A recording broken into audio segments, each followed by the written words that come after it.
No que puedo, se va a convertir en open source y va a estar disponible para que la comunidad lo use de las maneras como lo desee. Recuerden que open source no significa gratis sino libre. Quiere decir que si yo tengo acceso al código, yo puedo mejorar cosas en el código, puedo saber qué vulnerabilidades tiene el código y eso da unas ventajas sobre cómo crecen las cosas y cómo pueden ser administradas y cómo las personas las pueden hacer crecer. Es una de las grandes noticias que hizo Apple a mitad de año. Todavía no ha sido el momento, o sea, dice al final de este año se va a ser liberado como open source. La fecha no sabemos, pero ya nos estamos acercando al final de año. Entonces, eso es algo que es una buena noticia y otro motivo más para aprender Swift, que es a lo que nos vamos a dedicar o hablar en las posteriores los posteriores meetups. La cuñita, bueno, el próximo meetup está programado para el 14 de noviembre.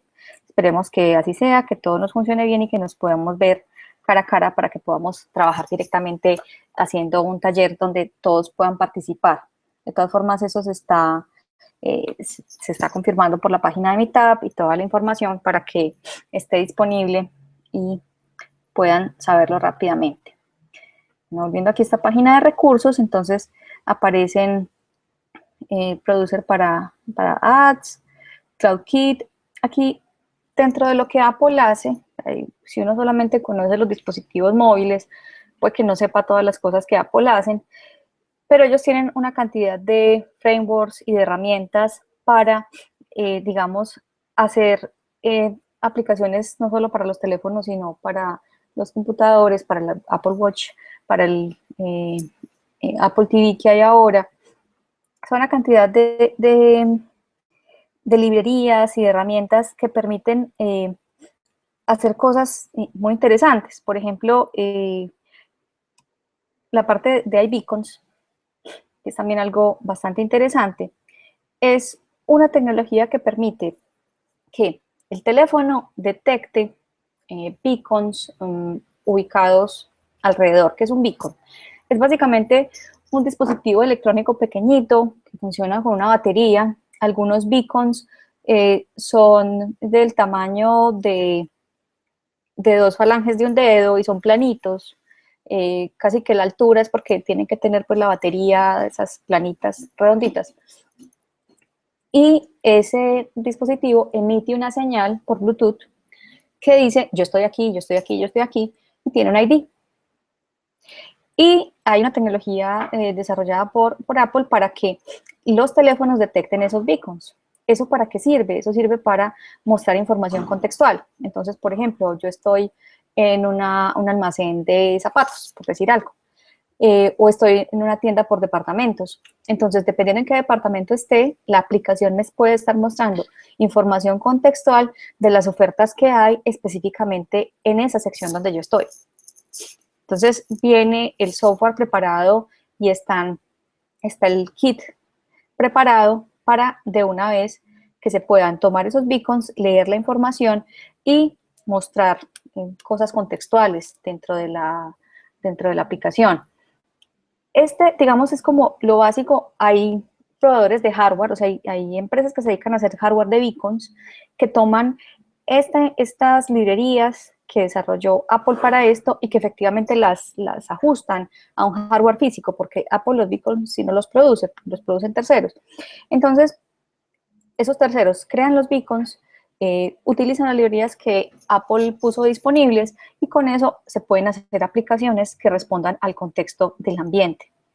En el caso, por ejemplo, del Health Kit, que es algo similar, está definido hacia todos esos desarrollos de hardware que van a censar variables de las personas. Entonces, que la rata cardíaca, que la temperatura, todo tipo de sensor que yo pueda tener en un dispositivo wearable, en un dispositivo vestible. Ellos tienen entonces toda la parte de software que permite que los desarrolladores de hardware tomen esa información y se la entreguen a los dispositivos móviles y se puedan desarrollar entonces aplicaciones que reaccionen a lo que las personas quieren. o la que las personas están haciendo. Entonces, a que la aplicación esa que dice yo cuántos kilómetros he corrido y a cuánto estuvo el corazón y cuántas calorías probablemente he quemado, todo eso se procesa a través del Health Kit y está también alimentando la información de salud de la aplicación de Health que viene directamente por defecto en el teléfono. También se puede estar alimentando ahí para que haya como un registro de las personas. Y esa información que está en esa aplicación puede ser leída por otras aplicaciones que pueden no ser necesariamente los del hardware. Los del hardware leen las variables y las almacenan, pero podemos tener una aplicación que lo que hace es leer la información que está almacenada de salud de la persona y a partir de eso, por ejemplo, recomendar planes de dieta o recomendar planes de ejercicio, hacer recordación, por ejemplo, de una persona que toma medicamentos cíclicos, entonces que haga recomendaciones de ese tipo. Son como otro tipo de aplicaciones.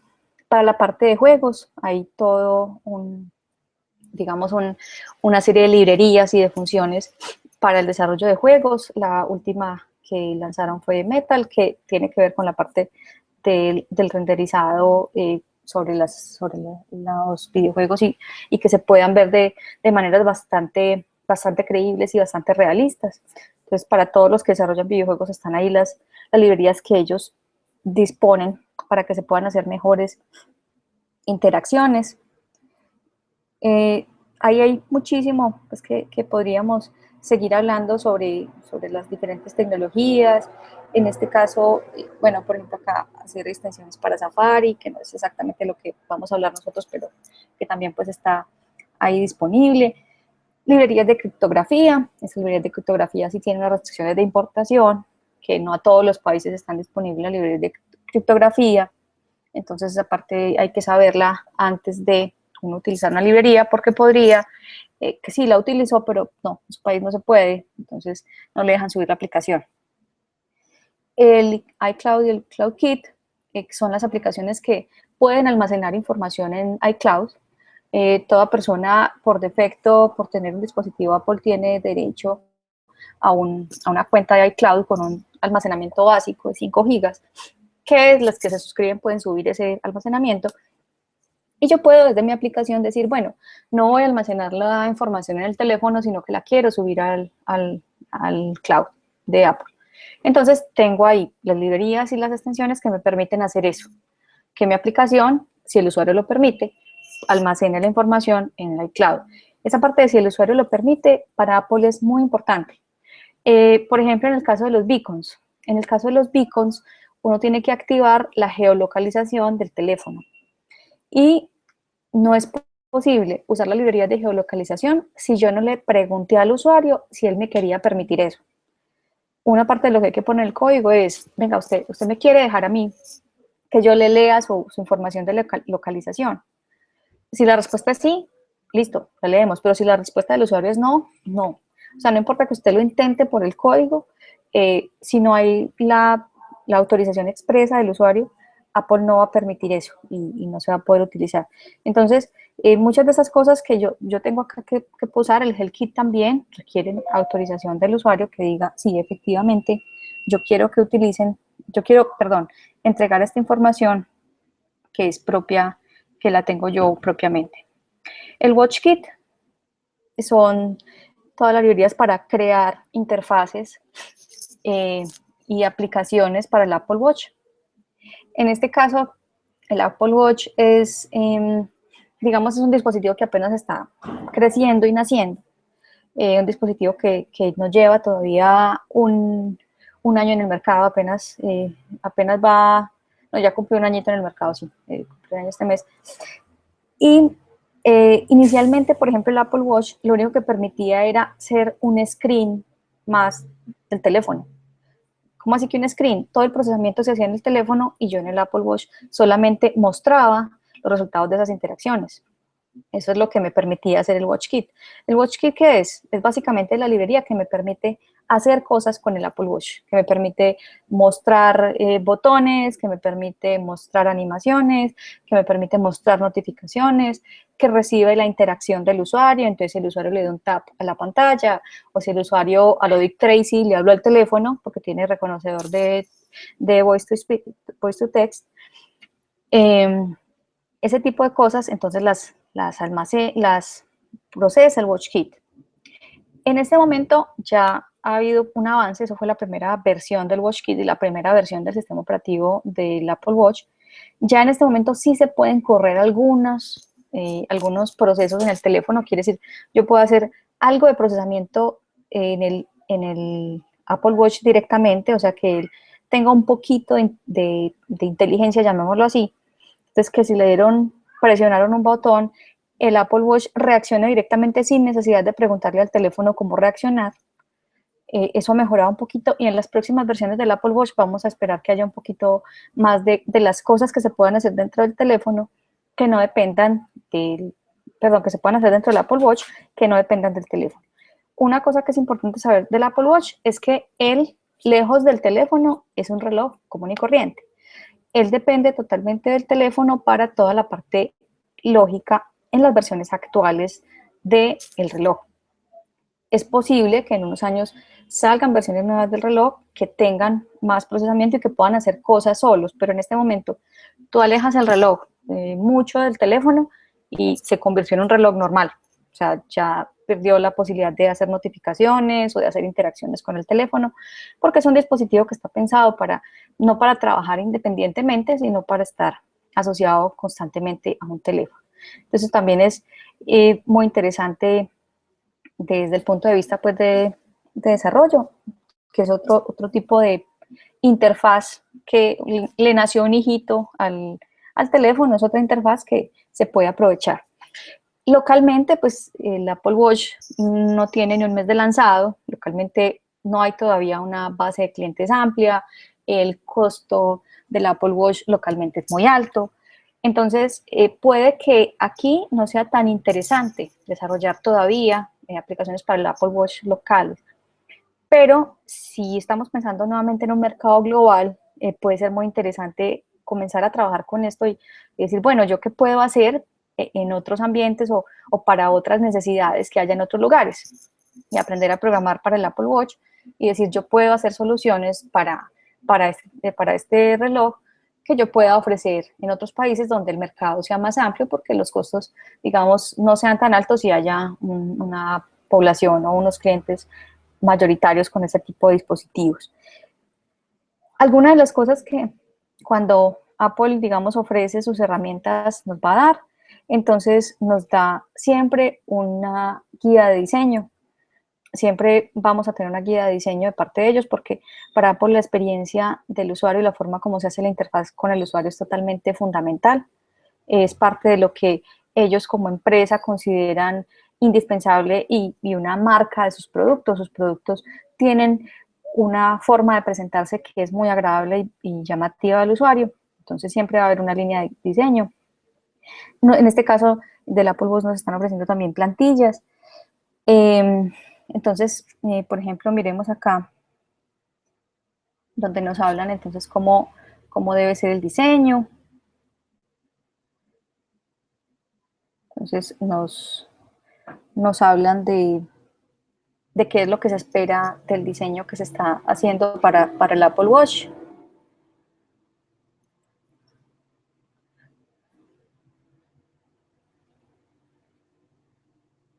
Este es de los keynotes que se hicieron este año. Estas sesiones de los keynotes que hace Apple cada año son muy importantes porque, le voy a quitar el audio, no sé si lo están escuchando de todas formas. En estos keynotes que ellos presentan, obviamente que están los keynotes de producto, donde te muestran, claro, te quieren vender el producto, quieres que lo compres, todo ese asunto. Pero hay unos keynotes que son ya dentro de la conferencia de developers, que son totalmente técnicos y que te explican las nuevas tecnologías, cómo funcionan y de hecho ellos hacen demostraciones en directo de esas tecnologías. Esos keynotes quedan grabados, tú los puedes ver después y puedes ver esos ejercicios que hicieron allá. Por ejemplo, el año pasado hicieron un keynote sobre cómo se hace testing utilizando Xcode directamente y explicaban absolutamente todo. Había un ejemplo funcional para hacer testing dentro de Xcode que era posible replicar en código. O sea, uno no, pues qué bueno poder ir allá, estar la semanita de los developers allá en San Francisco, pero igual esos recursos quedan disponibles para que las personas los vean y puedan, digamos, tomar esa información y utilizarla para desarrollo. En este Keynote están hablando de la parte de diseño, entonces están tratando de mostrar cómo es el tipo de interacciones que espera Apple que tengan las aplicaciones diseñadas para el Apple Watch. Entonces están dando la información, están diciendo, bueno, queremos que luzca de esta manera, queremos que esta sea la forma de interactuar, queremos que esta sea la experiencia que el usuario tenga usando el producto, esto es lo que esperamos que ustedes creen como desarrolladores. Entonces es como darle un lienzo a los desarrolladores donde ellos van a pintar lo que va a ocurrir con ese producto y específicamente en la parte de diseño ellos son bastante intensivos. Bueno, siempre para todo tipo de dispositivo, llámese iPad, iPhone, Apple Watch, ellos van a tener unas guías de cómo se hacen las interfaces para las personas. Entonces van a decir, bueno, cómo quieren que sean las interacciones, cómo quiere que sea el diseño, cómo van a ser los gestos que se permiten o no se permiten, explican cómo funcionan, qué es, qué interacciones, por ejemplo, tienen, en este caso si hay botones, qué funciones puede tener esos botones, cuáles son los componentes, todo, digamos todo cómo se debe interactuar con un dispositivo, y esto es pensado en que las aplicaciones se deben parecer entre sí. ¿Parecer en qué sentido? Si yo presiono un botón, yo espero que el botón me muestre un estado de presionado, por ejemplo. Entonces yo presiono el botón y lo normal es que cuando está presionado cambia de color. Eso suena muy obvio, pero ¿qué pasa si yo no le puse al botón que cuando esté presionado el color cambie? Las personas creen que están presionando una pared, entonces siguen presionando a ver si eso reacciona. Entonces, cosas tan simples como esa que están en las guías de cómo se diseña, quiere decir es que todo lo que yo haga sea familiar para el usuario. Y si es algo nuevo, entonces, por ejemplo, algo que los teléfonos introdujeron y las pantallas táctiles es que hay algunos gestos que se hacen con varios dedos. Entonces, que se abren 3 dedos, que se abren 2 dedos, que es un pinch out, que es un pinch in. Esos gestos, como al principio eran nuevos para las personas, tenían tutoriales. Entonces, habían tutoriales pequeños que mostraban, vea, es que esto se hace con 3 dedos, es que esto se hace con 2 dedos. Si yo voy a introducir una interpretación de un gesto que es distinta a la que convencionalmente la gente entiende, debo decirlo. Y eso normalmente me lo van a mostrar en todo lo que tienen que ver con interfaces y recomendaciones. Bueno, con respecto a recursos, para ya pensar en que se aprende a programar. Entonces, dentro de la página del Meetup, tenemos unos recursos que están recomendados, que básicamente WMJ Code los ha estado almacenando con los diferentes meetups que hay. Entonces, dentro de esos recursos, entonces nos hablan de cómo instalar Xcode, nos hablan de unos tutoriales que son muy buenos, de Ray Wetherlich, hay guías de CodePad, ahorita les voy a hablar un poquito más de CodePad, hay aplicaciones demo, hay varios tipos de aplicaciones como para comenzar, códigos de ejemplo y diferentes, por ejemplo, en este caso sobre Swift, sobre el programa de desarrolladores, etc. Estos recursos están en inglés. Una de las cosas que vamos a tratar de ir construyendo es ir pasando algunos de estos recursos a español, digamos, que permitan como un poquito más de familiaridad con esto. Sin embargo, es muy, muy importante que si vas a ser una desarrolladora para iOS, aprendas a leer inglés. No es necesario que te aprendas a comunicar en conversación, de hecho, escribir tampoco es necesario que sea tan rápido, pero es muy, muy importante que vayas mejorando tu destreza para leer inglés. ¿Por qué? Porque la información en español normalmente no está con la última tecnología, ni está con los últimos recursos. Cuando tienes una falla, si la falla es de un producto nuevo, muy posiblemente la documentación de la falla no está en español todavía. Entonces es muy, muy importante que vayas mejorando también tu lectura del inglés. ¿Y cómo se hace eso? Pues como mejoramos la lectura del español, leyendo. Entonces, si uno está leyendo algo y no entiende una palabra, uno va y busca el diccionario. Es lo mismo, exactamente lo mismo con el inglés, porque mucha de la información que está más fresca y más útil va a estar en inglés. Entonces, es muy importante que vayas desarrollando esa destreza. Sin embargo, para comenzar, algunos de estos recursos los iremos poniendo en español para que estén disponibles y los puedan utilizar. Inicialmente, entonces, la primera recomendación es esta, cómo instalar Xcode, básicamente que se descarga desde el App Store. Tú puedes buscarlo aquí, pues porque entré por la página de Women Who Code, pero si tú estás en la página de Apple directamente, entonces tú quieres, bueno, quiero buscar Xcode.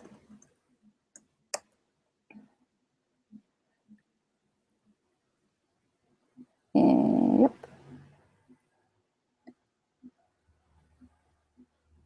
Por aquí no es, pero bueno, este está como interesante.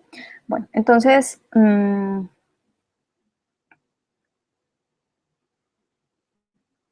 porque aquí no me sale aquí la...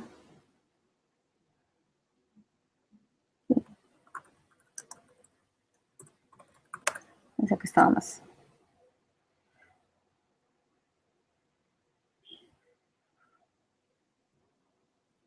Bueno, vámonos por aquí, por este lado. Ah, ya, es porque lo estaba buscando en la página de... Sí, mi error. Lo estaba buscando en la página de Apple y estás en la página de Developers. Listo. Entonces me voy para la página de Developers de Apple, developerapple.com, la página de Developers general, y en la página entonces de Developers, ahí sí. Entonces Xcode, download, y me va a aparecer entonces descargar Xcode. Es libre. Cuando aparece un beta quiere decir que están probando cosas nuevas. Normalmente uno empieza con la versión que está estable, no empieza con la beta. ¿Y cómo lo descarga? Lo descarga desde el App Store. Entonces te abre el App Store y cuando le das clic acá, entonces se va para el App Store de tu Mac y eso te va a abrir iTunes. Entonces, cuando te abre iTunes, verificar que si lo estén viendo ustedes en la pantalla compartida.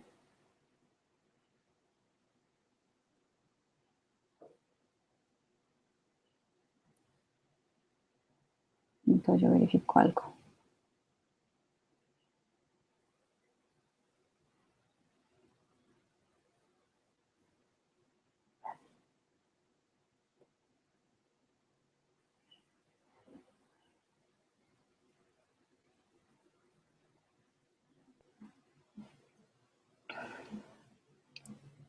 Entonces, lo puedes abrir en el App Store y lo puedes descargar directamente desde ahí.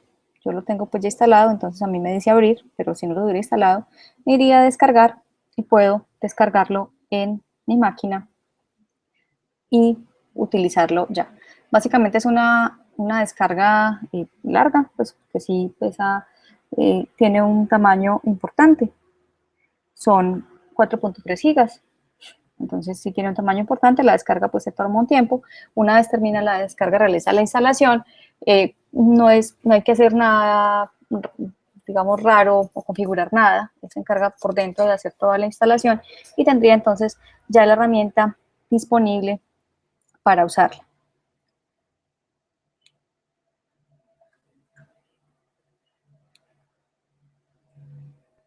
Volviendo entonces a los recursos,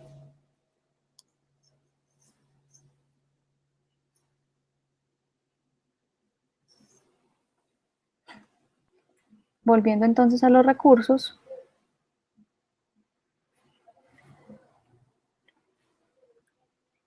que están en el Meetup,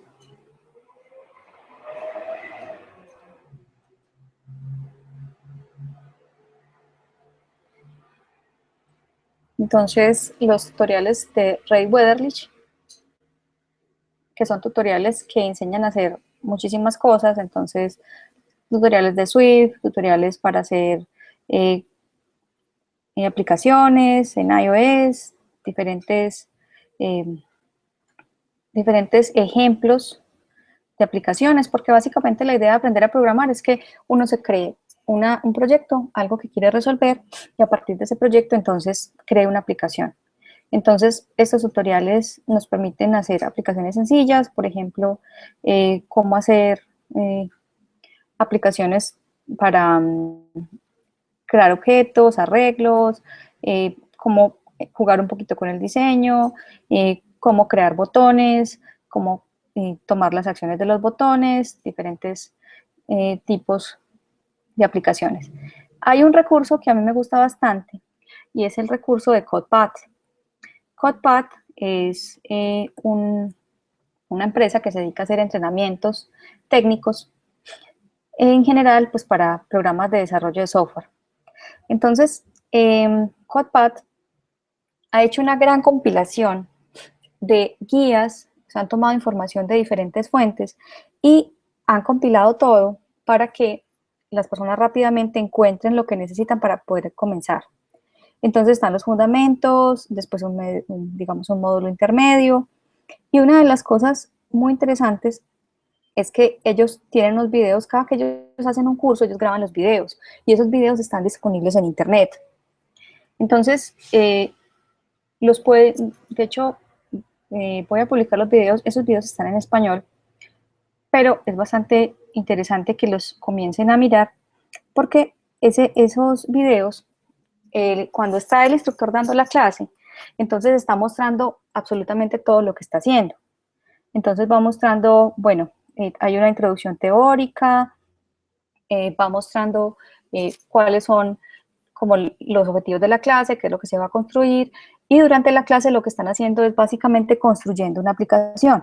Digamos que esa es la forma de trabajar.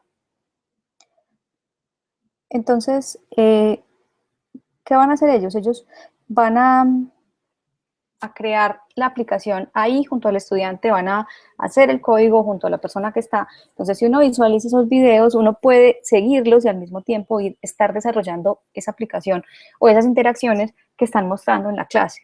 Entonces, empiezan desde cero, o sea, obviamente sí requieres tener un conocimiento de programación básico, sí debes saber pues qué es una función, que sabes que es una variable, requiere pues, no es para quien no sabe todavía programar, si es alguien que ya debe saber programar en cualquier otro lenguaje, pero una de las grandes ventajas es que te va a permitir crear una aplicación siguiendo lo que el instructor está haciendo en el video. Entonces, son bastante útiles, lo recomiendo bastante, es un recurso bastante interesante para quienes quieren aprender a programar.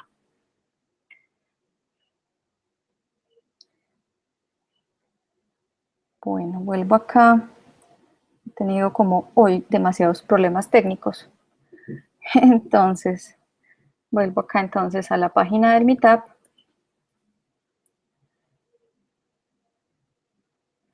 Entonces, en la página del Meetup podemos ver los recursos que hay. Nos apunta a la página donde está directamente donde se instala Xcode. Están los tutoriales de Ray Wetherlich para cada, en este caso, para Swift o para Objective-C. Estos tutoriales van llevando uno a uno por aplicaciones sencillas que van subiendo de complejidad una a una. Son unos tutoriales bastante útiles e interesantes. Las guías de CodePad, que está, digamos, todo el resumen de lo que ellos trabajan como cursos, que van subiendo en complejidad. Entonces, definen cómo configurar, por ejemplo, el ambiente, entonces qué es lo que tienen que hacer, si se va a hacer a registrar como la cuenta como desarrollador, cómo se desarrolla, perdón, cómo se instala, cómo se crea un nuevo proyecto. Entonces, un poquito lo que hicimos ahorita. Bueno, aquí también hablan de HIT, eso no lo vamos a tratar hoy, posteriormente vamos a hablar de eso. Empiezan entonces con el lenguaje, entonces cuáles son, digamos, la introducción y lo que el lenguaje define. Aquí tienen el Keynote del año pasado, cuando se lanzó Swift, libros disponibles para consultar, networking, controladores, van creciendo en complejidad. Y una lista que voy a poner a disposición del Meetup, los videos específicamente del último curso que han dictado este año en CodePad de Swift. Entonces, estos videos que son bastante, digamos, claros y que permiten seguir al instructor y ir construyendo junto con el instructor la aplicación. O sea, que junto con el instructor se pueda ir construyendo la aplicación. Ellos tienen para cada semana, es un curso de 8 semanas, es de hecho un bootcamp. Y ese bootcamp está diseñado para ir cada semana construyendo una aplicación cada vez más compleja y al final de las 8 semanas tener un conocimiento bastante bueno de la herramienta y de cómo se programa y de cómo se hacen las interacciones y todo eso. Está basado en hacer aplicaciones muy, digamos, comunes, por ejemplo, cómo se hace un cliente que baje información de que hay en un servidor, en un cliente, en un servidor con una API REST, cómo hacer un cliente de Twitter, cómo hacer una versión de Yelp, o sea, toman una aplicación que ya existe, que la gente conoce mucho, y lo que hacen es, por así decirlo, mímicos de esas aplicaciones. Mímicos de esas aplicaciones que le permiten entonces a la persona que está aprendiendo comenzar a construir sus propias aplicaciones basado en unas que ya conoce, que ya sabe cómo funcionan, cómo opera, entonces el objetivo y el resultado ya está claro. Y le enseñan entonces cuáles son los bloques constitutivos. Y siguiendo la clase, como durante la clase se hace código, entonces es posible ir viendo el video, ir construyendo el código y llegar a esos resultados. Obviamente que lo que se hace durante la clase no cubre todo lo que ellos asignan semanalmente para digamos, hacer las aplicaciones, porque la idea es que quien está siguiendo los videos también estudie más por su cuenta sobre cómo se hacen las cosas.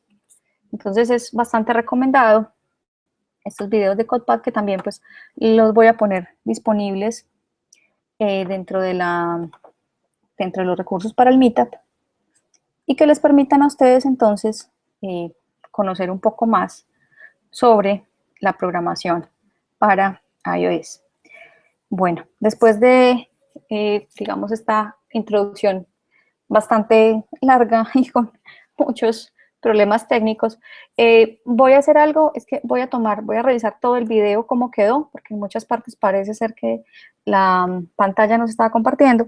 Entonces voy a editar el video para que quede una versión pues más resumida y condensada de cada uno de los temas que se presentaron y que esté, pues que cuando se esté hablando se esté viendo la pantalla, porque veo que en algunas ocasiones no se estaba viendo bien. Entonces, les agradezco mucho haber estado disponibles y por el Meetup entonces les estaré anunciando sobre la versión final del video y otros encuentros que podamos hacer virtuales. Muchas gracias.